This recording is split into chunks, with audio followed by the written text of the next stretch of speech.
Voilà, bonjour à toutes et à tous, j'espère que vous m'entendez bien, ça va? Bon, vous mettez les casques, ouais, tout le monde n'a pas le casque, ça y est, c'est parti.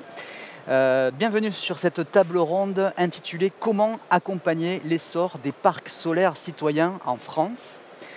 Alors précisons tout de suite qu'il s'agit de solaire photovoltaïque. Des projets de solaire thermique citoyen, ça existe aussi, mais c'est plus rare.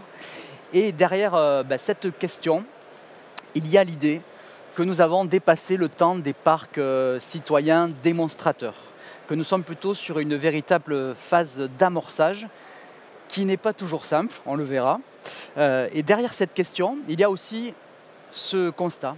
Les premiers militants des énergies renouvelables réussissent à embarquer des petites collectivités, mais aussi des individus jusqu'ici moins concernés, des amis, des voisins, la famille. Ils le font avec une expertise de plus en plus poussée, amenée par une constellation d'acteurs engagés, souvent issus de l'économie sociale et solidaire. Je pense notamment au fournisseur Enercop qui participe à cette table ronde. Il y a aussi le rôle d'institutions publiques, et je pense là aux conseils régionaux. Beaucoup de régions jouent un rôle majeur dans l'appui de ce modèle coopératif et citoyen. Elles apportent un soutien financier, mais aussi technique, avec les relais des réseaux locaux du mouvement Énergie Partagée. Nous aurons ici sa représentante pour l'Occitanie, Éclair.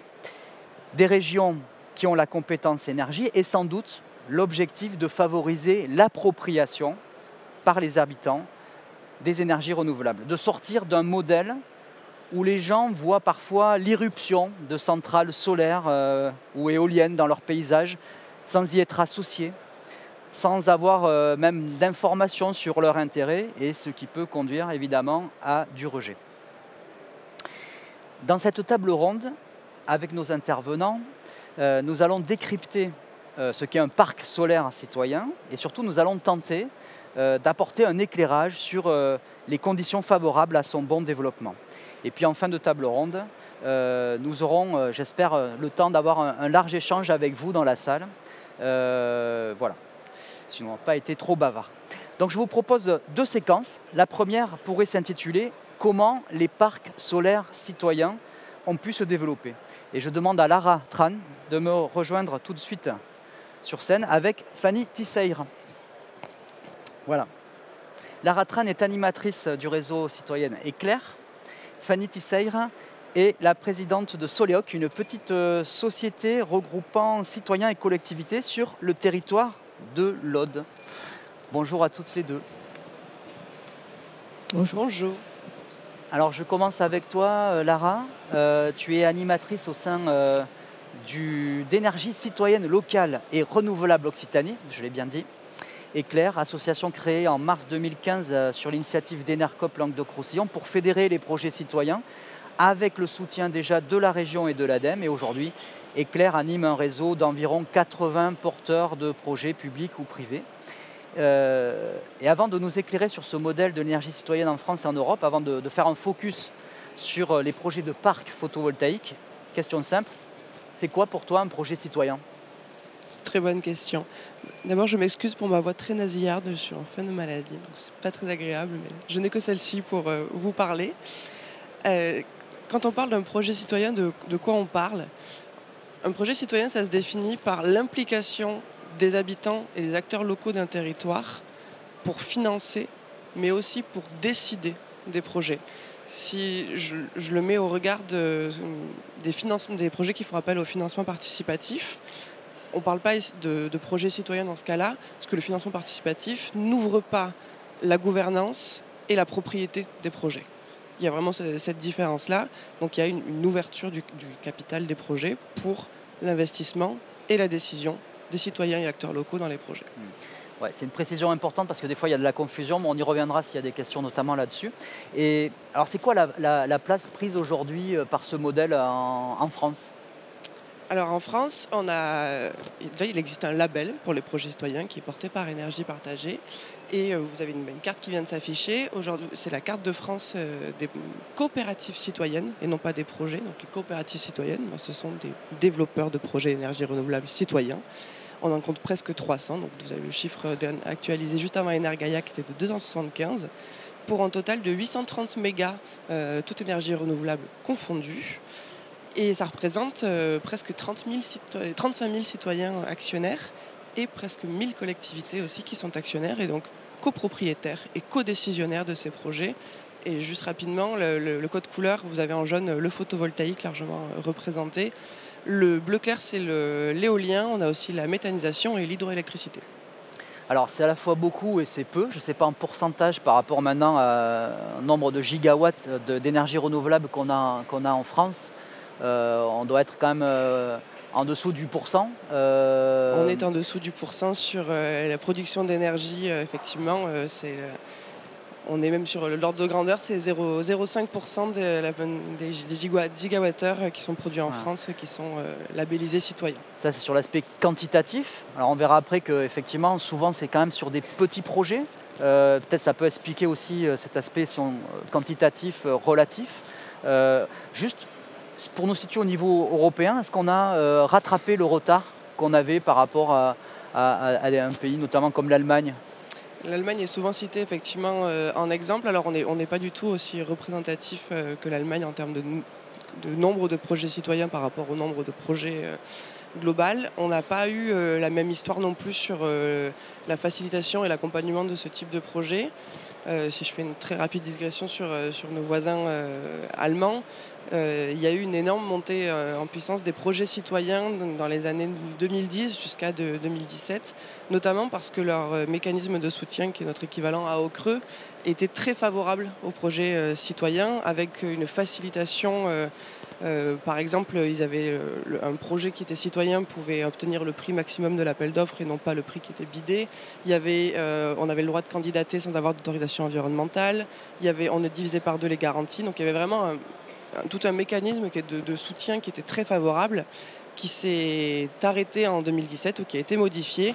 Et on a vu derrière du coup une baisse des projets citoyens allemands sortir. Donc il y a vraiment un lien entre ce mécanisme de soutien, en tout cas pour l'histoire allemande, et les projets citoyens. Alors c'est vrai que pendant nous des années, d'ailleurs l'ADEME a essayé de réfléchir au début des années 2010 sur le côté participatif plutôt, c'est arrivé comme ça. Quel était le déclencheur pour nous en France du mouvement citoyen, on va dire ? C'est une bonne question, ça dépend à quel moment, jusqu'où on remonte le temps. On peut remonter dans les années 90 avec le projet Phébus, que vous connaissez peut-être aujourd'hui, avec l'association SPUL qui porte le site photovoltaïque.info. Qui est basé à Lyon. Qui est basé à Lyon, tout à fait. Ouais. Donc ça, c'était dans début 90. On peut parler, sinon après, dans les années plutôt 2000, des premiers parcs éoliens citoyens qui sont en Bretagne. On peut parler de la création d'Enercop dans les années début 2000 aussi. Et ensuite, peut-être en tant que représentante d'Éclair et de Énergie Partagée, la création en 2010 d'Énergie Partagée Association et de sa charte pour accompagner les projets d'énergie renouvelable citoyens. Et quand je dis accompagner, c'est vraiment mettre à disposition de la ressource, de la formation et de l'ingénierie pour que ces projets puissent se monter dans les territoires par les citoyens. Et finalement, donc, c'est le mouvement citoyen qui a incité le législateur. En l'occurrence, il y avait, je crois, c'était la ministre Ségolène Royal, avec la loi sur les territoires à énergie positive pour la croissance verte. En 2015, oui. Voilà, et qui a permis justement que aussi les collectivités puissent rentrer dans les capitales sociales, les coopératives. Effectivement, ouais. Le mouvement, il est vraiment venu des territoires d'abord, ouais. Et c'est le droit et la législation qui s'est adapté à cet essor. Et effectivement, en 2015, on a facilité l'investissement des citoyens et des collectivités dans les projets. Aujourd'hui, c'est réglementairement tout à fait possible. Et il y a justement des acteurs comme Enercop, comme Énergie Partagée, qui sont là pour faciliter la vie de ces projets citoyens. Et on aura des témoignages ensuite de ce type de projet. Alors c'est vrai qu'on parle de parcs solaires citoyens notamment. Ça, c'est un modèle qui a beaucoup plu. Au début, je me rappelle, il y avait des toitures aussi. On en parlait aussi avec l'AREC, puisque ça touche aussi un peu plus large que les parcs au sol. Mais on est sur des modèles relativement de taille réduite au niveau du solaire, puisqu'effectivement on a parlé de l'éolien en Bretagne, c'est encore autre chose. Pourquoi un parc solaire citoyen est plutôt petit aujourd'hui ? Alors, il n'y a pas que des petits parcs, mais il y en a. Pourquoi est-ce qu'au départ c'est petit ? Parce qu'un projet citoyen, il va lever de l'épargne citoyenne pour financer le projet. Et ben, dans les habitants d'un village ou d'un EPCI, pour aller sortir un 2 mégas, ça coûte 2 millions, il faut prendre 20% en fonds propres, donc il faut lever les 200 000 qu'il y a. Et ben, peut-être que pour commencer avec un 36 kg en toiture, on peut lever un peu moins d'épargne, et donc c'est plus facilement accessible. C'est aussi moins d'argent à mettre à risque, parce que c'est de l'épargne citoyenne. Donc le rôle du risque dans la phase de développement peut se questionner. Mais les projets citoyens font de plus grands projets, ils font des projets au sol qui portent en propre ou qui portent en co-développement. En co-développement avec une collectivité et ou un acteur privé. Et donc se partage la société de projet qui est dédiée au projet. Et il y a un co-actionnariat et donc des co-décisions entre les citoyens, les acteurs locaux, les collectivités et le développeur. Donc ça, c'est un modèle notamment qu'on verra avec la REC sur les partenariats possibles et les questions que ça pose aussi derrière, justement en termes de gouvernance et de rapport entre les acteurs. Merci Lara, on va revenir après évidemment sur cette partie historique aussi, notamment au niveau région peut-être. Petit récit illustré maintenant avec toi Fanny. Donc tu es la présidente de la SAS Soleoc. Soleoc, ça veut dire solaire et éolien d'origine citoyenne en Corbière et Minervois. Alors c'est une société mais à gouvernance coopérative créée en 2022 qui a son siège à Ornaison. C'est une commune de 1000 habitants du côté de Narbonne. Et au départ, il y a cette idée d'une conseillère municipale, une certaine Tisseire Fanny. Je ne sais pas si tu te rappelles d'où vient cette idée ? Oui, tout à fait. Alors, donc c'est une histoire qui a commencé il y a 6 ans en fait. Donc il y a 6 ans, j'étais à cette même place en tant qu'élu pour recevoir le prix en tant que lauréat de l'appel à projet région énergie citoyenne et coopérative. Donc en 2018, il faut savoir que le premier panneau que j'ai vu, c'était le 6 novembre dernier. Voilà. Donc 6 années pour arriver à voir un panneau. C'est la photo la plus récente qu'on ait. C'est ça. Voilà. Donc l'idée en fait simplement c'était que la commune, donc nous avons en fait fermé une décharge qui était à un mauvais endroit et à un mauvais moment. Donc on va dire qu'on a fermé la décharge. Et je me suis dit mais que faire de ce terrain qui devient obsolète, qui ne sera pas valorisé agricolement, qui était caché, c'est-à-dire qui n'est pas visible et qui est exposé au sud. Donc il y avait 1 hectare sur lequel on pouvait faire un projet et c'est grâce à la politique régionale donc, de cet appel à projet qui a été prise en main par la commune d'Ornaison, la mairie, qui a choisi d'aller vers ce type de projet et grâce auquel on a pu impulser, la mairie a impulsé en fait ce projet. Alors pourquoi elle aurait pu choisir l'autre modèle, qui est le modèle classique, qui est encore toujours le modèle dominant, hein, qui est de dire, bon voilà, il y a un développeur justement, il y a plusieurs développeurs privés qui me proposent de m'occuper de tout. Et à la fin, je récupère un loyer, des taxes et je m'occupe de rien. Ça aurait été plus facile quand même, non ? Tout à fait. Mais justement, il faut beaucoup de naïveté. Voilà. Première leçon, voilà. Beaucoup de naïveté. Donc voilà. Ceux qui ne sont pas naïfs, non. Et voilà, il faut un engagement. Il y a de l'engagement au sens noble de la politique et de la valeur humaine et justement de faire un pas de côté pour pouvoir développer ce genre de projet. Sachant que chez nous, donc à Ornaison, nous sommes dans une plaine viticole où nous sommes entourés d'une centaine d'éoliennes. Donc nous avons de grosses structures qui viennent sur place pour mettre en place des éoliennes. La richesse produite repart auprès de ces investisseurs. Il n'y a aucune rébellion chez nous, hein, et on laisse faire. Mais par contre, nous, simplement, avec notre petit parc de 250 kW de crête, on fait juste un pas de côté et on propose autre chose. On ne vient pas combattre quelque chose, par contre, on construit quelque chose et on met en place quelque chose. Et on le fait grâce à... Voilà, nous sommes des... Alors, pardon, parce que je dis juste, je reviens sur le fait que c'est la mairie qui a impulsé. Par contre, le but, c'était que ça soit pris en main par les citoyens. Et heureusement, nous avons eu des citoyens qui sont venus et avec qui... Il y a Ghislain devant. Donc nous avons créé tout d'abord une association en 2019 pour pouvoir réfléchir à quelle société nous souhaitions, avec quelle société nous souhaitions continuer l'aventure.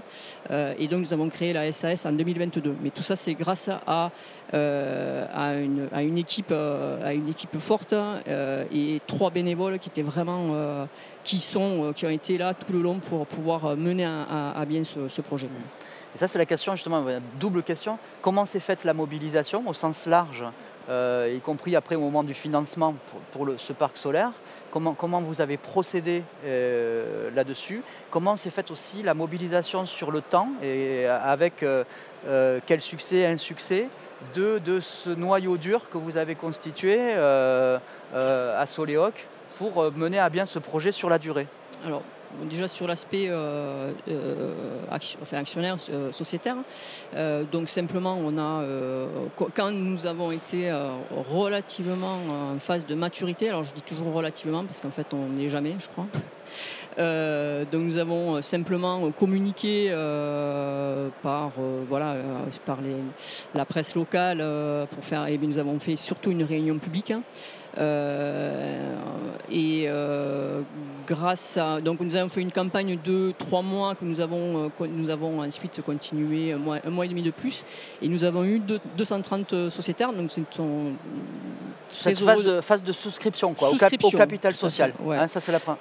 Ouais. C'est ça, oui. Sur cette phase-là. Voilà, donc nous avons 230 sociétaires au sein de la SAS, dont 5 collectivités. Donc nous avons été effectivement étonnés et heureux d'avoir quand même autant de monde, et qui ont pris 90 000 € d'action. L'action est à 100 €. Et donc ça a été suivi. Voilà, pour faire aussi court, donc on a dit que c'était un village de 1200 habitants. Sur les 230, j'en ai 75 sur le village. Et ensuite j'en ai 150 sur la communauté de communes et à peu près 200 sur le département. Donc très local. Très local, mais ce n'est pas que le village. Oui, très local. Et sur la mobilisation de l'équipe, on va dire, et la difficulté peut-être à la tenir mobilisée. Oui, mais ça c'est la vie, c'est une vie, effectivement, c'est vivant. Donc ça démarre avec. Ce qui est super, c'est que ça démarre avec tout type de gens qui viennent d'horizons opposés même. Mais il y avait l'opposition municipale, c'est ça ? Il y avait l'opposition municipale, il y avait le CGTiste, etc. Il y avait tout ce qu'il fallait. Mais ce qui était superbe à voir politiquement, c'était qu'en fait, ils viennent pour des... ils ont des idées différentes. Par contre, la seule chose qu'ils veulent, c'est mettre ensemble un panneau sur place. Donc ça, c'était... voilà. Bon, par contre, les extrêmes finalement ont sauté et ne sont pas parvenus à continuer sur ce projet, qui était très long. Il fallait de l'endurance, on a fait un marathon, il y avait beaucoup d'obstacles. Donc au fur et à mesure des obstacles permettent aussi de souder les équipes. On est soudés. Ouais. Alors, on ne va pas rentrer dans tous les détails, mais dans les bonnes et les mauvaises surprises sur le montage de ce projet pour arriver à cette photo qui a été prise il y a 15 jours. Que retenir, voilà, pour des gens qui sont intéressés à monter ce type de projet sur leur territoire? Déjà, c'est possible. C'est possible si on a une commune qui est partie prenante, c'est-à-dire qui va faciliter simplement les choses. C'est pas à elle, pour moi, ce n'est pas à elle à le faire. Hein. La commune a beaucoup de choses de travail à faire sur d'autres thèmes, et voilà, il n'a pas à aller travailler là-dessus, porter ça. Il faut bien sûr il faut que le foncier soit facilitateur aussi. Et ensuite, bien sûr, avoir ces gens qui donnent de leur personne, ce bénévolat qui est vraiment... en tout cas, je vous parle de notre expérience à nous, hein, où voilà, il a fallu des personnes qui aillent puiser dans leur vie pour pouvoir réaliser ça. Lara, est-ce que... Et monter en compétence. Oui, très important, on y reviendra aussi peut-être.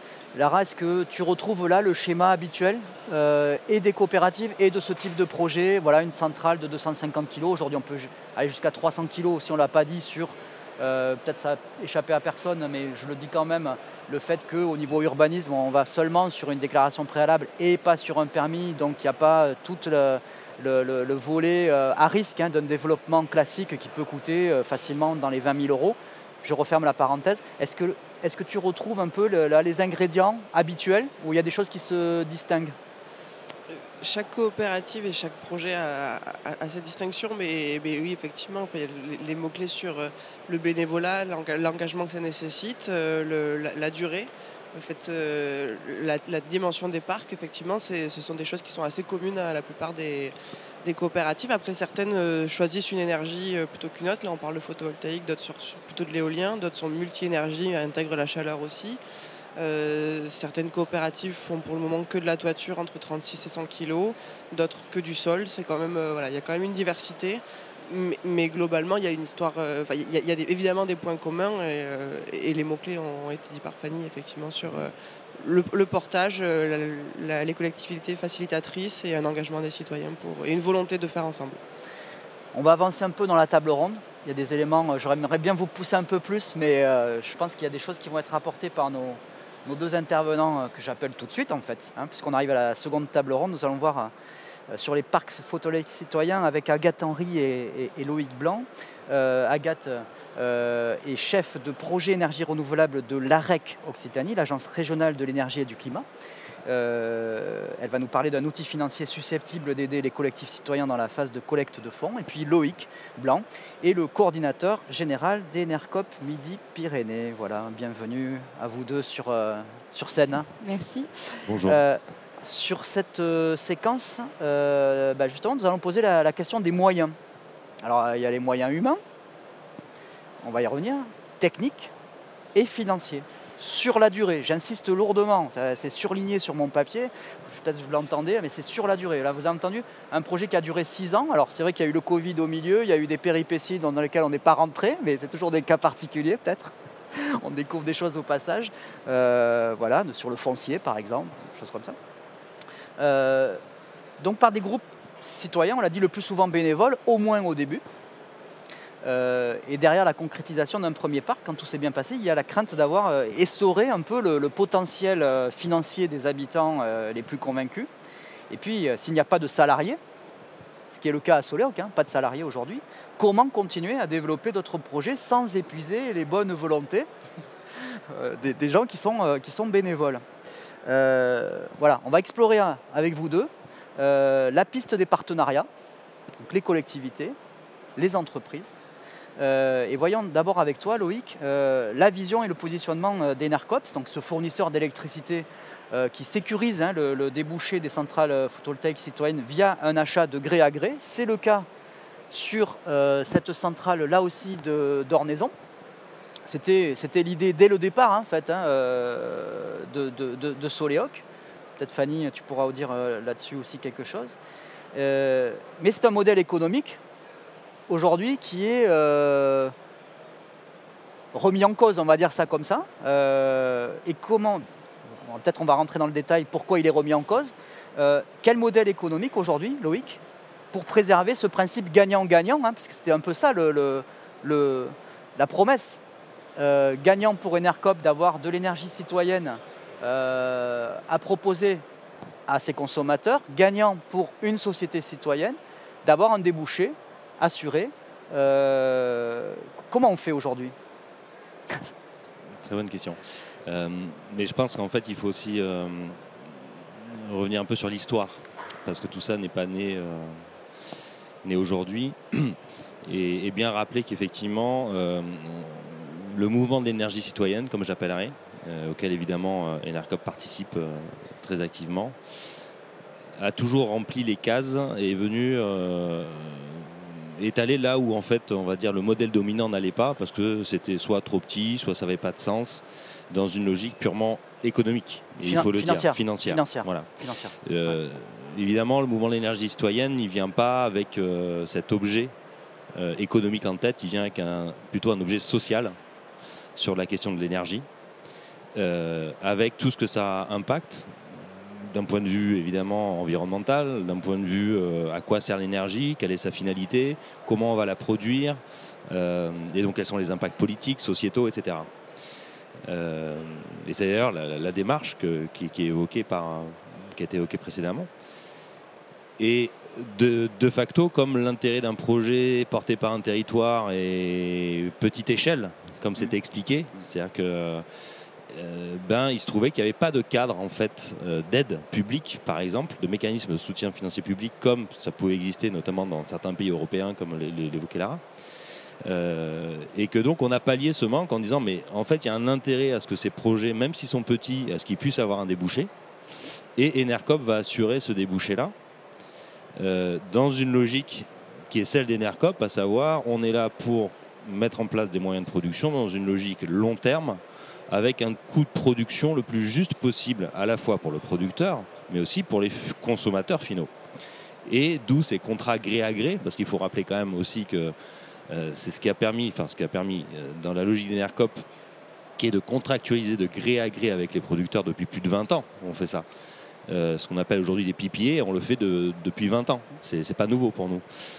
C'est cette logique qu'on a appliquée évidemment à ces moyens de production en leur disant on va s'engager sur la durée de vie du moyen de production. Là, on est sur 30 ans. Hein, exactement, voilà. On est sur 30 ans. On n'est pas sur des logiques court-termistes, 10-15 ans, bénéficiant d'un mécanisme de soutien public avec des taux de rendement à 15%. On va être sur une logique long terme, d'un équilibre économique et d'une profitabilité modérée sur le long terme. Et donc toutes ces choses-là, j'allais dire, c'était assez facile de les faire comprendre à des citoyens qui ne sont pas dans une logique économique pure. C'était assez simple aussi de les faire comprendre à des collectivités locales qu'on invitait à être partie prenante aussi de ces problématiques. Et pour revenir à ta question, mais est-ce que c'est un modèle aujourd'hui qui est encore pérenne ? En fait, j'ai envie de dire bien sûr que c'est pérenne. La problématique qu'on a aujourd'hui, c'est quoi ? C'est qu'on est évidemment confronté à c'est systémique, à un modèle économique de l'énergie qui est basé sur un marché de gros de l'électricité, avec, vous l'avez bien vu, une volatilité de plus en plus forte, avec une crise qu'on a connue en 2022. Aujourd'hui, on est sur un marché de gros pour 2025-2026 qui est très très bas, mais dont on ne sait pas ce qui sera réellement, parce qu'il suffit qu'il y ait, à tout hasard, des facteurs exogènes, géopolitiques, ou des facteurs type de nouvelles problématiques sur nos centrales nucléaires, pour qu'on ait un marché qui explose. Et parallèlement, des prix négatifs aussi sur le solaire photovoltaïque, on ne l'a pas dit. Exactement, et donc du coup, toutes ces logiques-là viennent interroger des modèles long terme qui visent une stabilité, une visibilité, mais qui n'est pas le modèle dominant. Et donc ça pose question, parce qu'on dit, oui, mais bon, du coup, ça a un coût du kilowattheure qui peut être très cher aujourd'hui. Mais quel sera-t-il dans 20 ans ? Donc en fait, toutes ces questions, on se les pose. On se les pose au sein de notre réseau de coopératives qui, pour rappel, quand même, était une chambre de discussion assez forte, puisque c'est plus de 60 000 sociétaires, Enercop. Donc c'est autant de personnes qui ont la parole pour discuter de ces questions, pour monter en compétence sur ces questions de lien au marché, etc. Et là on le voit sur Energair, quand on voit le nombre d'acteurs qu'il y a, j'allais dire presque à la gabegie en fait, autour de ce développement, et notamment aujourd'hui d'ailleurs on parle même plus de parcs solaires au sol, on parle d'agri-PV aujourd'hui. Et donc, effectivement, si on commence à mettre en concurrence des projets tels qu'ils viennent d'être décrits aujourd'hui, avec des centaines d'hectares sur des modèles agri-PV, où évidemment les coûts sont complètement différents, on est sur d'autres modèles économiques, mais ça n'a pas de sens en fait. Donc, nous, on a un intérêt, une logique à promouvoir et à garder, à trouver des solutions. Alors, comment on a fait ? Oui, c'est ça, comment faire, parce qu'on n'a pas donné de chiffres, mais si je peux me permettre, sur les premiers parcs solaires citoyens, il y a quelques années en arrière, je ne sais pas si pour ceux qui se rappellent, donc on est en région Occitanie, un des pionniers même en France, c'est à Luc-sur-Aude, un petit village au-dessus de Limoux, 1, 2, 3 Soleil, ça s'appelle, vous pouvez aller sur un site internet, vous trouverez ça, et c'était du 10 centimes sur 30 ans. Bon, c'était il y a quelques années en arrière, donc les prix du photovoltaïque ont baissé au niveau du matériel. Aujourd'hui, on est sur quelque chose, on est à plus de 8 centimes achetés par Enercop sur Ornaison, mais clairement, on l'a peu évoqué. Fanny, tu peux en parler si tu le souhaites. Ça a été une discussion difficile avec Enercop, parce que c'est extrêmement tendu aujourd'hui sur le modèle économique pour tout le monde, en fait, des deux côtés. Nous, ça a été effectivement quand même, je vais dire le mot, un combat aussi avec Enercop parce que dans ce business plan, avec le business plan qu'on avait, le 0,82, ça ne payait pas, ça ne donnait pas 8,2 centimes le kilowattheure. Ouais, pardon. Ce n'est pas le prix juste pour la production d'électricité. Pour chez nous. Ici. Comment on fait? Et sachant qu'après, derrière, Enercop cherche aussi, si je dis une ânerie, tu m'arrêtes, à avoir des prix un peu stables pour ses consommateurs. Au début, ils étaient beaucoup plus élevés que le tarif de régulé de l'énergie, de l'électricité. On était à plus de 30%, je crois, au-dessus. Aujourd'hui, il est en dessous. Alors, comment on fait? Non, mais c'est une vraie question dans un monde, j'allais dire à la fois avec une biosphère qui est très fluctuante. On a des aléas dans tous les sens, dont les aléas climatiques qui jouent sur la production ONR. Et un monde économique qui est un peu foufou, qui est de plus en plus court-termiste. Et donc, c'est comment on fait? L'enjeu pour nous, c'est de trouver le bon équilibre et de s'adapter le plus possible ou en trouvant des nouvelles solutions. Et je rappelle quand même, parce que tu évoquais la loi sur la croissance verte, etc., mais qui est venue aussi avec la loi Hamon sur l'économie sociale et solidaire, parce qu'il faut rappeler quand même qu'on est aussi de cette famille-là, donc avec une économie très différente, une approche économique très différente. Ce que je veux dire par là, c'est que il faut garder cette logique long terme, ce capital patient. Même si on est tout petit, on ne représente rien le marché de l'énergie. Et donc, on a toujours innové, en fait. On a toujours trouvé des solutions. Répondre à la problématique. Ça, c'est une bonne nouvelle. Mais il faut être réaliste. C'est-à-dire que si les parcs citoyens, petits parcs, on dit petits parcs, mais là, vous avez raison, il y a aussi des plus gros parcs maintenant. Mais c'est vrai, c'est parce qu'on est comblé là où la puissance publique ne venait pas soutenir. La puissance publique venait sur des plus gros projets. Les financements venaient que si c'était à l'époque, même pour Enercop qui est producteur, si on ne venait pas avec des projets de 10 millions d'euros, on n'avait aucune banque qui pouvait dire non, nous on n'instruit pas en dessous de 10 millions d'euros. Mais voilà, ça c'était des logiques capitalistes. Donc en fait on est allé soutenir, et c'est pour ça que tout le monde attend potentiellement le nouveau tarif S24, S25, S26, on ne sait même pas si un jour il va arriver. C'est clair pour tout le monde le S24 non, c'est pas clair. Un tarif, un soutien, un mécanisme de soutien public, donc en gros notre argent, nos impôts, pour venir aider justement ces petits parcs solaires qui entre, on va dire, 300 kilos en dessous du mégawatt, ne sont pas soutenus par les soutiens publics, car tous les autres projets... Un tarif d'obligation d'achat, en fait, voilà. Qui est financé par tous les consommateurs d'électricité. Sur votre facture d'électricité, vous avez une ligne, une contribution au service public d'électricité, et dedans, il y a une composante qui est soutien aux énergies renouvelables à travers un tarif d'obligation d'achat qui est garanti par l'État. C'est ce qui a très bien marché, vous savez, pour justement ce fameux tarif. On avait le plus haut tarif photovoltaïque au monde en 2006, lancé sous Villepin. C'est vieux, c'est un ancien combattant. Mais ça a permis de faire décoller effectivement la filière massivement en France, photovoltaïque. Bon, il y a eu une bulle spéculative, etc. Je referme la parenthèse. Mais c'est ce principe-là, c'est-à-dire qu'effectivement, c'est un soutien public par l'État à travers un tarif qu'on attend, qui a été annoncé effectivement par la branche du ministère de l'énergie, la DGEC, en septembre, en disant ça y est, c'est prêt. Et ça devait être sorti là, on attendait même pour Energaia que ça sorte. Et puis entre-temps, il y a un truc qui s'appelait la dissolution. Vous avez entendu parler? Peut-être non? Okay. Et donc, voilà, peut-être ça sera le S25, parce que c'est millésimé. Mais voilà, on l'attend. Ouais, est-ce que c'est ça la solution? Alors, juste revenir. Donc on est sur l'innovation à la base. Donc on répond déjà à un manquement du pouvoir public de ne pas venir soutenir une filière citoyenne plus petite, peut-être moins impactante selon les pouvoirs publics. Nous on pense que c'est super impactant.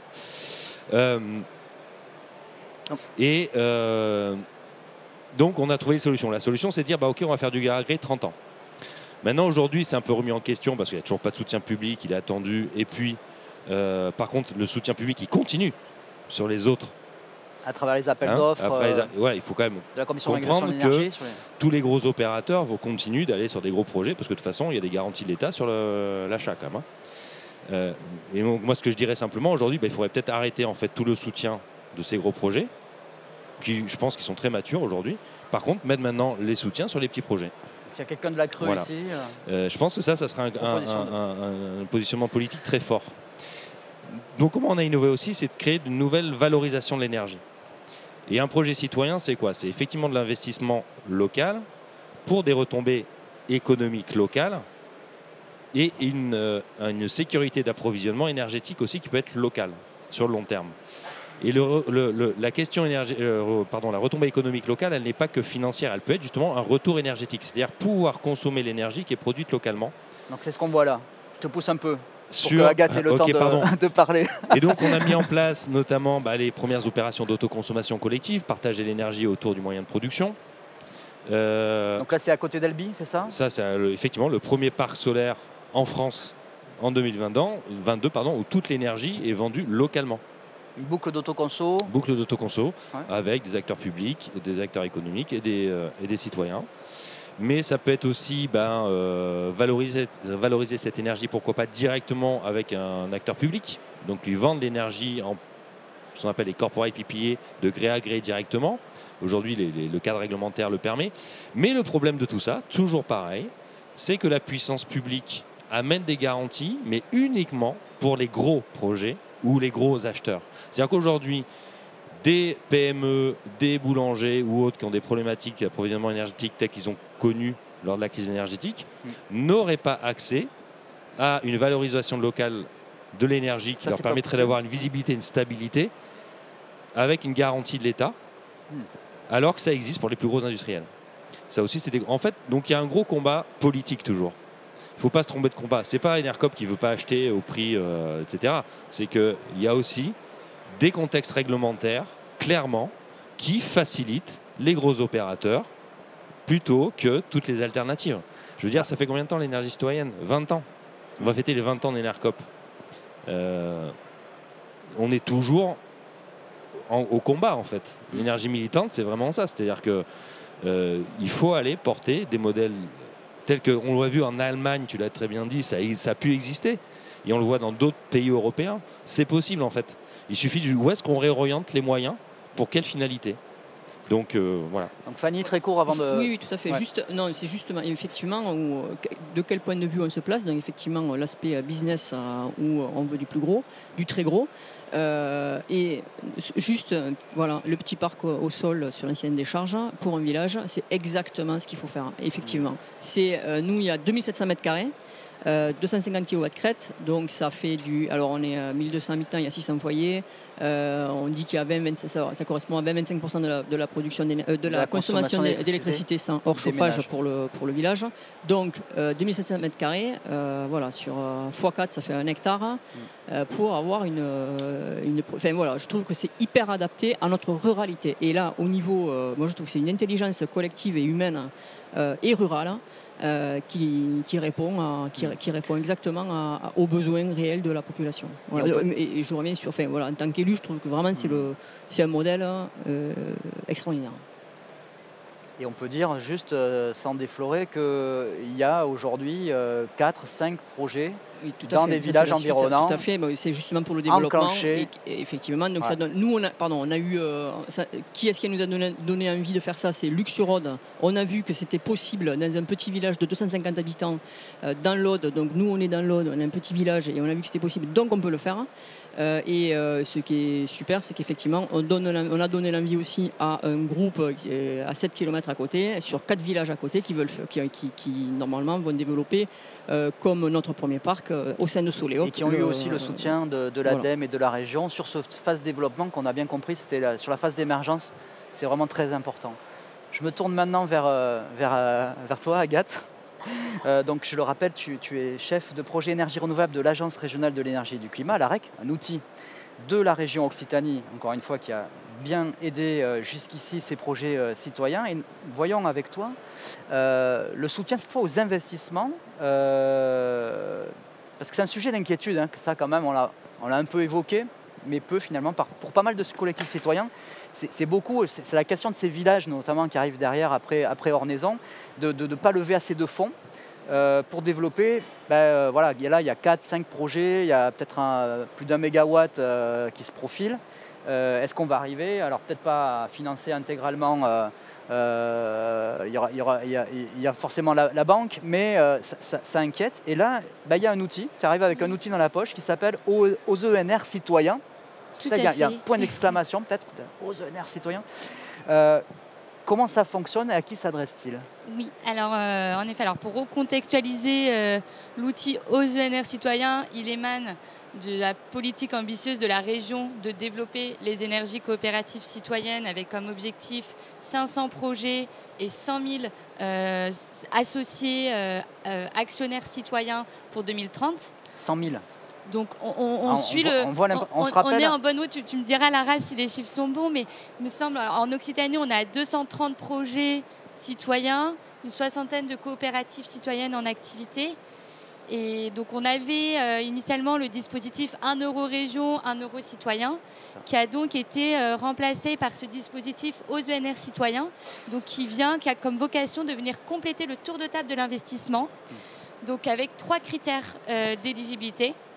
Donc premier critère, il faut que le capital il soit issu de coopératives citoyennes et ou de collectivités. Donc à ce moment-là, c'est bon que ce soit des petits projets. On reste sur des projets d'énergie renouvelable inférieurs à 500 kg. D'accord. Et le troisième critère, c'est que le projet, on ait déjà un permis de construire autorisé. C'est-à-dire qu'on intervient dans une phase, pas forcément que le projet est construit, mais que le projet est sécurisé. Sécurisé, oui. Sécurisé, si possible tarifé ou en voie d'être tarifé. Donc à ce moment-là, il remplit les critères et après, l'outil, on s'adapte aussi au projet. C'est-à-dire que voilà, au début, on a créé cet outil en 2022 et finalement, on a su s'adapter pour répondre aux besoins des coopératives citoyennes et des collectivités. Là, aujourd'hui, on a 2 projets qui ont pu en bénéficier, qui sont 2 projets avec des montages différents. Ouais, on peut parler effectivement de ces montages. Alors, il y a ces 2 exemples en fait, oui. avec le côté partenarial qui est super important. Tout à fait. Alors, c'est vrai que l'enjeu, là, c'est vraiment qu'on l'outil, il intervient de façon minoritaire. Donc, la majorité reste à la main de la coopérative citoyenne et ou de la collectivité. Donc là, on a un montage avec la communauté de communes Pays Viganais qui sont présents dans la salle, que je salue. Donc, qui reste actionnaire majoritaire, ici, Madame Elle Lebrun, Monsieur Trier. Donc, qui reste actionnaire majoritaire de cette société qui a été créée. Donc, dans cette société, on retrouve 2 coopératives citoyennes, aussi ACT qui sont là dans la salle, 2 coopératives citoyennes, la communauté de communes et le fonds OZENR Citoyen qui intervient pour compléter donc à 32%. Après, là, c'est des montages quand même de façon opérationnelle qui sont plutôt complexes, avec des complexités juridiques, des complexités et là, vous aidez sur le côté juridique, parce qu'on a bien compris qu'un collectif citoyen, c'était bénévole. Alors, il peut y avoir des juristes de haut vol dans la coopérative, par hasard. Mais Alors, on intervient en appui, dans le sens où on va venir fournir des trames de documents, des trames de pactes d'associés, de comptes courants d'associés, de statuts, dans l'idée aussi de ne pas réinventer l'eau chaude, puisqu'il y a aussi une idée de réplicabilité. Comment est-ce que ces modèles-là, une fois qu'ils sont mis en œuvre, ils peuvent être répétés dans d'autres territoires Donc on a des trames et après, bien sûr, ça nécessite aussi que les porteurs de projets aient des moyens humains au sein donc, qui sont des bénévoles, qui sont issus de la communauté de communes, pour piloter le projet, qu'ils aient aussi des instances pour faire l'analyse juridique de ces documents. Et là, justement, petite parenthèse, je crois que ACT, c'est un des débuts d'illustration intéressant de partenariat. Alors, je ne sais pas si c'était avec Enercop ou avec d'autres coopératives, de partage, de portage salarial sur plusieurs entités. Ça, c'est des pistes aussi, peut-être. Et on fait une incise. Ouais, Lara. Je regarde les principaux concernés qui hochent la tête. Et effectivement, c'est des pistes pour solidifier ces coopératives, de faire du portage mutualisé de salariés. Enercop, en Languedoc-Roussillon, le fait aussi avec une autre coopérative qui s'appelle Énergie Citoyenne Audoise. Et donc ça, c'est des solutions et des pistes à explorer pour soutenir. Et c'est dans le thème de notre table ronde, comment mieux soutenir et mieux accompagner cette typologie de projet. Donc de l'innovation. Deuxième modèle. Deuxième cas de figure, oui. Alors c'est vrai que moi je suis très schéma. Bon, après là c'est peut-être un peu petit pour la conférence. Donc là on a un autre cas de figure en fait avec une coopérative citoyenne Midi-Quercy Énergie Citoyenne avec qui on a contractualisé hier sur le stand. Donc là ils avaient bénéficié en fait déjà du 1 euro région, 1 euro citoyen, 1 euro région. Pour des projets en phase de développement. Et là, ils sont venus nous voir aussi pour une nouvelle grappe d'investissement. Ils sont déjà structurés en SIC avec des acteurs du territoire, avec déjà 3 consortiums actionnaires de la SIC. Et donc là, on a essayé de faire preuve de souplesse au maximum pour intégrer directement cette SIC. Donc là, à hauteur de 9%. Donc 9%. Après, la particularité aussi du fonds, c'est qu'on n'a pas vocation à rester, c'est un fonds aussi de roulement. Donc c'est un fonds qui a vocation à venir accompagner l'émergence des projets. On a vocation à sortir au bout de 7-8 ans. Et donc un des avantages aussi de bénéfice... Ça veut dire 7-8 ans, je suis concret. Qu'est-ce qui se passe pour la coopérative? Elle doit racheter des parts? Alors, soit les associés déjà présents autour de table rachètent les parts de la REC. Ouais. Donc ça, c'est quelque chose qui peut s'entendre. En fait, le mieux, l'idéal, c'est de l'entendre dès le pacte. Qu'on dise, voilà, on intègre une clause de sortie avec des modalités. Ou soit, en fait, la SIC peut aussi faire une levée de fonds. Sachant que pour des coopératives citoyennes, parfois c'est plus facile de mobiliser des citoyens quand il y a des projets actifs que quand il y a des projets en développement. Pour convaincre. Voilà, pour convaincre. Donc c'est aussi l'appui du fonds ENRCC donc, qui est abondé à 100% par la région. Ça rassure, ça peut en tout cas permettre de rassurer les citoyens à intégrer un projet dont la région par extension est actionnaire. Et ça rassure aussi les acteurs bancaires. Il y a quand même des projets qui complètent le tour de table par des prêts bancaires. Nous, au sein de la REC, on a la capacité d'accompagner sur du financement bancaire. On a au sein de notre actionnariat aussi des acteurs bancaires. Donc, on peut appuyer aussi en garant. Ça vient légitimer. En garant, carrément. En fait, oui, le fait que la REC soit actionnaire de la société, ça peut faciliter l'obtention d'un prêt bancaire. Ok. Donc là, on voit juste des petites réalisations, justement. On est plutôt en toiture pour le moment. Il n'y a pas de parc... Oui, alors, la SIC Midi-Quercy, ils ont, Énergie Citoyenne, ils ont un projet au sol, mais ce n'est pas celui qui est dans la grappe des investissements. Mais oui, en tout cas, là, c'est des toitures. Et la particularité aussi pour la toiture Pays Viganais, c'est que c'est une toiture qui va pouvoir... l'électricité va être valorisée en autoconsommation collective. Okay. Donc, elle va alimenter 35% des besoins en électricité de la communauté de communes. Sur une installation de 140 kW quand voilà, même. Voilà, c'est ces ordres de grandeur. C'est pas la petite toiture de 136, mais c'est un intermédiaire. C'est un intermédiaire et puis ça peut bénéficier, ça peut être à la fois des projets en injection réseau ou en opération d'autoconsommation collective. Ouais. Juste une précision là-dessus, on les connaît très bien, Midi-Quercy Énergie Citoyenne, mais notamment sur ces nouvelles valorisations de l'électricité en circuit court, pour le coup, que permet l'autoconsommation collective. Notamment, Enercop a permis, là aussi, avant que la législation évolue, qu'on la fasse évoluer, notamment l'achat du surplus de ces opérations, qui était une problématique, c'est-à-dire qu'on pouvait avoir des opérations, mais il n'y avait personne qui achetait surplus, qui quand même venait un peu,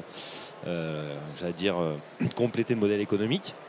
Alors aujourd'hui, maintenant, il y a un mécanisme de soutien public sur ce surplus, mais il y a une autre problématique, c'est qu'il faut quand même être dans un cadre de responsabilité d'équilibre. Ce que fait Enercop, c'est une compétence d'Enercop.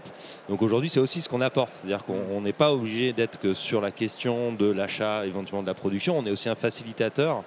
Le rôle d'un fournisseur historique tel que Enercop, qui à la base est un fournisseur, c'est quoi pour un consommateur final?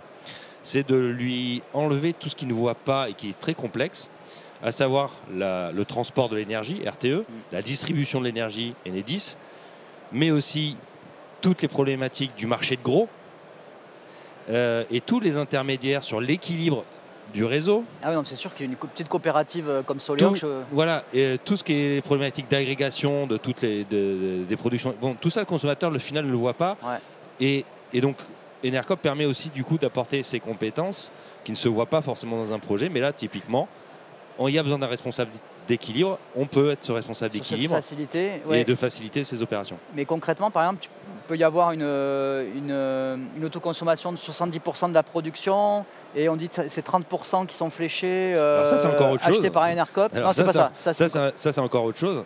Non, là, je disais juste que quand on produit et qu'on injecte sur le réseau, on doit avoir un périmètre d'équilibre pour les gestionnaires de réseau. C'est-à-dire qu'eux, ils doivent s'assurer que le réseau il soit toujours à l'équilibre. Et donc, il faut quelqu'un qui porte cette responsabilité. Et Enercoop peut apporter cette responsabilité.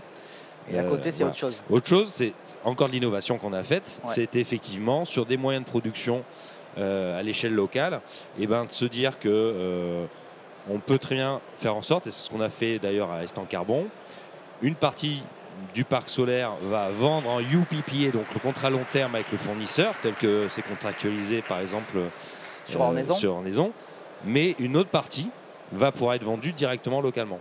Et comment on détermine les c'est ce qu'on appelle nous des projets hybrides, où on invente des nouveaux modèles économiques de contractualisation, mais c'est parce qu'on a toute la chaîne j'allais dire de valeur au niveau de l'électricité qu'on peut se permettre ça, mais c'est aussi des modèles qu'on peut proposer aux COP citoyennes, etc. Presque un côté paysan, là. On ne met pas tous ses œufs dans le même panier. C'est pas mal, ça. Bon. Et pour peut-être introduire après, ça va, vous tenez? Vous n'avez pas encore trop faim? Ok. On va vous donner après la parole pour les questions. Mais moi, j'en ai une aussi pour Agathe, justement, sur ce que tu nous as présenté, sur ce côté gouvernance et le rapport entre justement collectivités différentes, des fois, coopératives sur les aspects à la fois juridiques et même relationnels, opérationnels. C'est quoi les difficultés rencontrées? C'est quoi les enjeux? Comprendre. Et de ton expérience, comment on peut y répondre? Alors, c'est sûr qu'à partir du moment où on a plusieurs acteurs autour de table pour constituer une même société, il y a forcément une inertie, une complexité supplémentaire. Déjà de négociation, combien de membres au comité stratégique, un membre en fonction du capital. Est-ce qu'on intervient, ce qu'on appelle nous en pari passu, c'est-à-dire que on souhaite que les actionnaires, il y a toujours des exceptions, mais dans l'idéal, que l'actionnaire qui intervient là dans une société à 33%, c'est-à-dire que si la REC est actionnaire à 33% via le fonds va intervenir à hauteur de 33% de l'investissement. Donc il faut à côté que aussi les coopératives citoyennes soient en capacité, si la coopérative citoyenne elle entre à 25%, d'amener 25% des fonds. Donc voilà, il y a aussi cet équilibre-là à trouver de répartition, même quantité de capital social et de comptes courants d'associés. Ensuite, il y a la question de rémunération de ces comptes courants d'associés. Au juste prix, en fait, pour que ça corresponde à la politique de la coopérative citoyenne qui est autour de table. Donc, en fait, nous, dans le fonds NRCC, le minimum de rémunération des CCA, c'est 3%. Mais on s'aligne après sur la volonté des actionnaires majoritaires des coopératives citoyennes sur comment elles ont l'habitude de rémunérer les fonds citoyens. Compte courant d'associés, ça parle à tout le monde? Ça va? Apparemment, oui. Sinon, après, on pourra en reparler. Voilà, mais chaque actionnaire il bénéficie du même taux de rémunération des associés. La commune, la coopérative citoyenne, le fonds NRCC. Donc ça, c'est une chose. Donc, en effet, et après, ce qui est important, c'est aussi la complémentarité des acteurs autour de table. Pour mettre en œuvre un projet citoyen, on va avoir besoin d'une coopérative citoyenne, souvent. Voilà. C'est que le fonds, il pourrait intervenir aux côtés simplement d'une commune. Mais il faudrait que la commune, elle ait en interne les moyens humains pour faire. Ce qui n'est pas forcément, ce qui est parfois le cas. Mais c'est que ça peut être appuyé en parallèle, en plus, par une coopérative citoyenne ou deux. Ça aide. Ensuite, le rôle d'éclair de l'animation des coopératives citoyennes, aussi en termes de formation, en termes de structuration, de montage juridique. Le rôle d'Enercop aussi sur la valorisation, parce que le projet, pour que le business plan tienne, il faut qu'il y ait un tarif derrière, souvent. Donc en effet, Loïc en a parlé. Et aujourd'hui, il n'y a qu'Enercop, clairement? Non, il y a d'autres acteurs qui arrivent? Non, il y a d'autres... Non, et puis il y a l'obligation d'achat aussi qui est possible pour les projets citoyens. Donc, sur les toitures, pour le moment? Sur les toitures, sur certains parcs, ils vont être au-delà évidemment des 500 kilos. Donc, parce que les COP citoyennes font aussi des parcs de 1 méga, 2 mégas, 3 mégas. C'est pas problématique. Il y en a même qui vendent des projets éoliens. Donc, mais dans l'obligation d'achat, pour rappel, la seule problématique, in fine, nous, d'un point de vue fournisseur en tout cas, c'est qu'on ne récupère pas les garanties d'origine. C'est-à-dire qu'on dissocie le mégawattheure de la garantie d'origine renouvelable. Et nous, c'est une traçabilité qui nous paraît essentielle. C'est de ne pas dissocier ces éléments. Et dans l'obligation. Alors, nous, on est obligés. Enercop, il y a Enercop OA, comme EDF OA. Obligation d'achat. Mais on limite ce type d'achat parce qu'on a besoin de tracer l'énergie. On ouvre le bal des questions. Je ne sais pas qui veut se lancer. Donc, il y a un micro qui peut venir jusqu'à vous. Il y a juste à lever la main. Donc, n'hésitez pas, c'est maintenant que ça se passe. Parce qu'après, on va enchaîner au repas. Donc, pour ne pas prendre plus de retard, je ne sais pas s'il y a quelqu'un qui veut se lancer. Oui, voilà. Pouvez-vous vous présenter brièvement, juste qu'on sache qui vous êtes? Oui, bonjour. Je suis Denis Hatton, vice-président d'une centrale citoyenne en Ardèche qui s'appelle Orance Énergie, qui intervient sur tout le département de l'Ardèche et non pas sur une petite communauté de communes. Et donc on va être confronté à tous ces enjeux de financement, de gouvernance, de montage un petit peu complexe, dont un avec Enercop qui se profile sur un petit parc au sol et d'autres avec d'autres développeurs privés. Maintenant, on est de moins en moins tout seul. Et donc, ce que je voulais savoir, parce qu'on n'est pas au clair sur comment on va financer tout ça, en fait. Parce que jusqu'à présent, c'était des petits projets, on avait notre petit capital et puis 20% de fonds propres, 80% d'emprunts bancaires. Et là, notre petit capital de 400 000 €, il est déjà bien utilisé. Est-ce qu'on va pouvoir demander aux banques de financer nos participations en compte courant dans ces gros projets? Comment ça va marcher? Pour le moment, j'en sais rien. Alors, c'est la répartition entre les apports en fonds propres, finalement, la question, c'est ça? Si on doit la reformuler. En fait, comment on va aller chercher les sous? Parce que on a un peu fait le tour de ce que les citoyens pouvaient nous apporter. Ouais. Alors, soit on relance une grosse campagne de mobilisation et pour avoir des sous nos citoyens. C'est ça le sujet. Ouais. C'est que vous n'avez pas fini votre collecte, en fait. On n'a pas fini notre collecte, mais bon. L'épargne, elle est énorme en France. L'épargne citoyenne, elle est énorme. Okay. Et c'est pas les banques qui vont venir. Les banques, elles vont en garantie, leur font des fonds propres. Ouais, donc tant que vous n'aurez pas effectivement augmenté vos fonds propres, plus vous aurez des difficultés à aller lever la dette. Donc l'enjeu, il est bien là, c'est de continuer à collecter l'épargne. L'épargne, il y en a, mais c'est gavé. Vous prenez que les plans d'épargne salariaux, des gros groupes, etc. Et donc, il y a un vrai problème là-dessus aussi, et auquel même Enercop est confronté, c'est qu'en plus, c'est ce que tous ces petits projets où on va, qui ont du sens, et on a des témoignages, etc., c'est qu'en plus, l'accès au financement, et c'est pour ça que des outils tels que proposés en région Occitanie, c'est intéressant, mais globalement, l'accès au financement est complexe et compliqué. Parce que c'est des petits projets, même si c'est gros, c'est quand même pas des gros. Et puis c'est quand même citoyen, c'est bizarre. C'est des gouvernances partagées, c'est pas des modèles faciles. Et donc l'enjeu, il est là aussi, c'est d'embarquer l'épargne citoyenne, parce que c'est quand même, c'est un moyen, et c'est un moyen très très puissant. Et on l'embarque comment là? Je rentre un peu dans le détail. Est-ce que c'est du capital social? Le compte courant d'associés, ça parle aux banques? Oui, mais comment monter les comptes courants d'associés quand on n'a pas la trésorerie peut-être pour décaisser après, si vous connaissez les comptes courants d'associés, au bout de seulement 3 à 5 ans? On commence à introduire, jusqu'à présent on était en action classique, et là on commence à proposer des CCA à nos actionnaires, dans la limite de 80-20, c'est-à-dire 20% d'actions pour 80% de CCA maximum. 80% de compte courant d'associés? Non, pas dans le capital, mais il faut qu'un actionnaire... Non, j'ai mal exprimé. Il faut qu'un actionnaire et pas plus de 80% dans son investissement total dans la société. Il peut mettre 20 en actions, mais il faut qu'il ait 20 en actions pour avoir 80 en CCA. Il faut qu'il y ait cet équilibre-là. Il ne peut pas mettre 100% en CCA, par exemple. Oui. Il faut déjà qu'il ait un minimum d'actions. S'il a très peu d'actions, il pourra mettre que 4 fois plus, en gros 3 fois plus de CCA que d'actions. Oui, on invite à entrer dans le capital social. Oui. Juste, Et après, juste là-dessus, juste notre petite expérience à l'heure actuelle, où nos souscripteurs sont des petits souscripteurs. Hein. Ils sont venus parce que ils ont entendu parler d'eux, parce qu'ils ont confiance en nous, et parce que c'est du local, et parce que voilà, ils viennent pas placer de l'argent. Hein. Ils ont donné 100 euros, 500 euros par amour.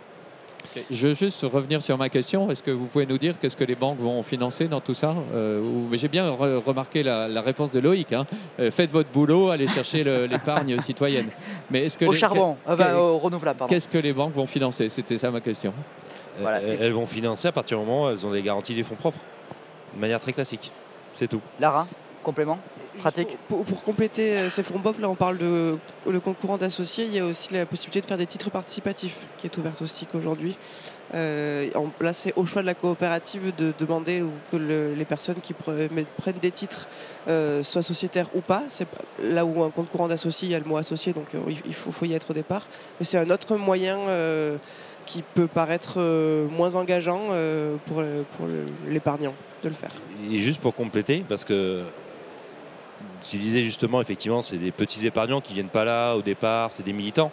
Mais justement, l'enjeu maintenant, c'est qu'il faut sortir de ces cercles militants pour renforcer les fonds propres, pour continuer à agir et maîtriser les moyens de production. Et donc là, on va se confronter à quoi? À ce qu'a été évoqué d'ailleurs par Lara en introduction sur le participatif. Quand vous avez aujourd'hui des plateformes participatives qui proposent du 7-8% de rendement, c'est quoi en fait? Pourquoi on n'est pas capable de faire ça? Mais en fait, tout simplement eux, parce que ils financent quoi? Ils financent des projets qui bénéficient de mécanismes de soutien public qui ont en plus des primes parce qu'il y a du participatif. Sauf que ces primes, elles sont payées sur la durée totale, 10-15 ans de l'obligation d'achat ou du complément de rémunération, alors que la plateforme va rémunérer l'épargne sur 5 ans. Et donc, ils réduisent la durée et donc ils font un bon taux. Alors que nous, on fait quoi? On rémunère aussi, nous, des titres participatifs, voire on peut rémunérer nos parts sociales à 3% de manière très modérée, mais on va rémunérer sur le long terme. C'est pour ça que je parle de capital patient et de projet patient. Il faut sortir de ces logiques. Et donc là aussi, on est en concurrence déloyale, j'allais dire, avec un système qui quand même bénéficie des garanties de l'État. Ok. Une question et une question ou une remarque. Ouais. Oui, tu as déjà répondu finalement à ma question. C'est-à-dire, je trouvais c'est très, positif sur l'épargne qui est là, mais il y a une sacrée concurrence. Tu parlais de plateformes, tu parlais de banques. C'est-à-dire, après, il faut revoir l'investisseur. Qui c'est? Est-ce qu'il y a vraiment des militants? Tu disais, il faut dépasser les militants. Mais aujourd'hui, j'ai discuté hier avec la plateforme ici. On n'a pas la même clientèle. Donc, précisons que vous êtes de Acte, donc. Président de la coopérative Acte. Acte dans le Gard. Merci. Dans le Gard, oui. Alors, il y avait quelqu'un derrière. Allez, oui, pardon. Bonjour, Ariane Gallet. Je travaille pour Solveo, un développeur toulousain d'énergie. Et c'est peut-être une question un peu égoïste, mais je voulais savoir comment vous travaillez avec les partenaires privés, dont les développeurs. Est-ce qu'ils ont une place dans les projets citoyens? Et si c'est le cas, quelle est-elle? Et comment on peut encourager des développeurs à se saisir de ce type de projet? Excellente question. En tout cas, il existe des moyens, en effet, de combiner les deux. Nous, on le voit avec la règle. Donc, en effet, s'il y a un développeur autour de table, le projet ne pourrait pas bénéficier, par exemple, du fonds aux ENR citoyens, par définition.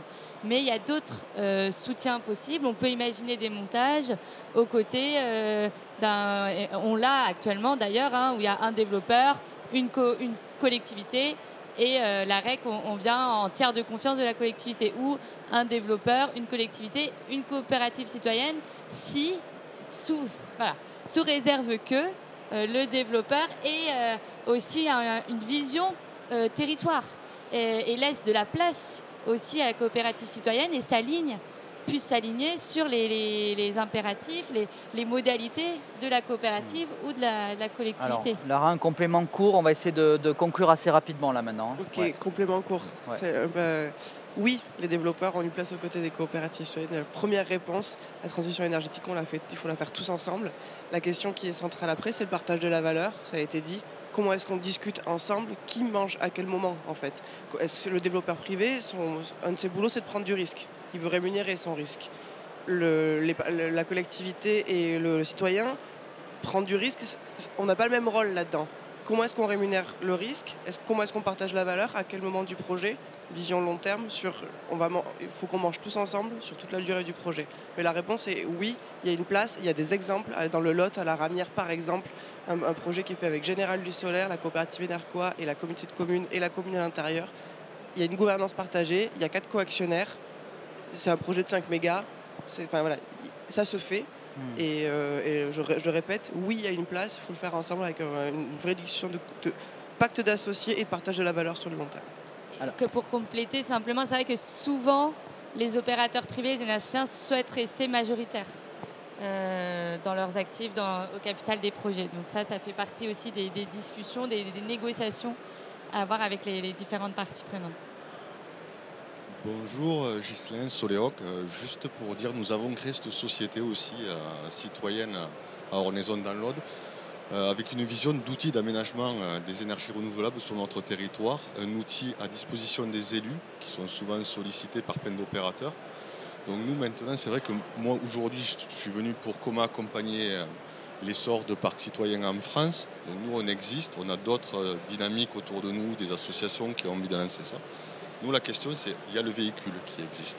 Maintenant, je vois que l'AREC est une des solutions aussi pour qu'on puisse amener à l'intérieur d'une société avec des bénévoles, un salarié. Parce que l'enjeu vraiment je pense pour toute société citoyenne, c'est de partir d'une dynamique bénévole pour ensuite mettre un chauffeur à l'intérieur et après permettre d'être bénévole au sein d'un conseil d'administration et être sur les questions nobles.